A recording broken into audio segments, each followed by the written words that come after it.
CM Revanth Reddy అఖిలపక్ష సమావేశం ఏర్పాటు చేస్తామని చెప్పడాన్ని స్వాగతిస్తున్నామని తెలిపారు ఎమ్మెల్యే మాధవరం కృష్ణారావు. కూకట్పల్లి నియోజకవర్గంలో బీఆర్ఎస్ నేతలు చెరువులు ఆక్రమిస్తే విచారణ చేయించాలని సీఎంను కోరారు.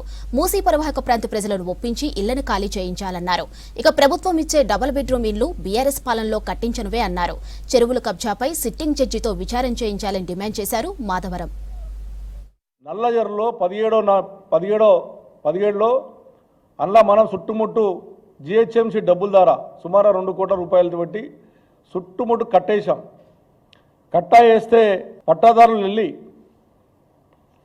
మా ల్యాండ్ ఇది, మా పట్టా ల్యాండ్లో మీరు జిహెచ్ఎంసీలో వర్క్ చేయొద్దు అని చెప్పి కోర్టుకి వెళ్ళడం. కోర్టు హైకోర్టు ఏం చెప్పిందంటే వాళ్ళ సొంతం పట్ట కాబట్టి మీరు చేయని వీల్లేదు, 48 గంటల్లో కట్ట తీయాలి, తీయకపోతే మేము యాక్షన్ తీసుకుంటామని మున్సిపాలిటీలకు డైరెక్షన్ ఇచ్చింది.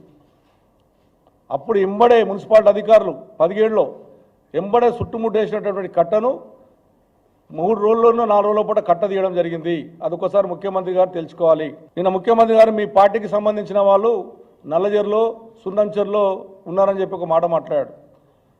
మా పార్టీ వాళ్ళు ఎక్కడ ఇట నా కాన్షియన్స్లో ఎక్కడన్నా ఇన్వాల్వ్మెంట్ అయితే నీ చేతిలో అధికారం ఉంది, నువ్వు ఏం యాక్షన్ తీసుకో.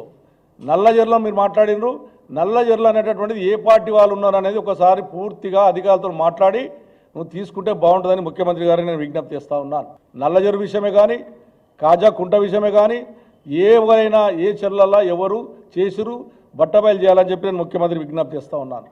మీకు ఏదో తప్పుడు ప్రచారం చెప్పగానే ధర్మను అనేయడము ఇది మంచిది కాదని చెప్పి నేను ముఖ్యమంత్రి గారికి నేను విజ్ఞప్తి చేస్తూ ఉన్నాను. ఏవైతే ఏ చెర్ల ఎవరు ఆక్రమించి కట్టుకున్నారు అన్నటువంటి మాట మీరు మారుతారో మీరు సిట్టింగ్ జడ్జితో విచారణ జరిపించండి.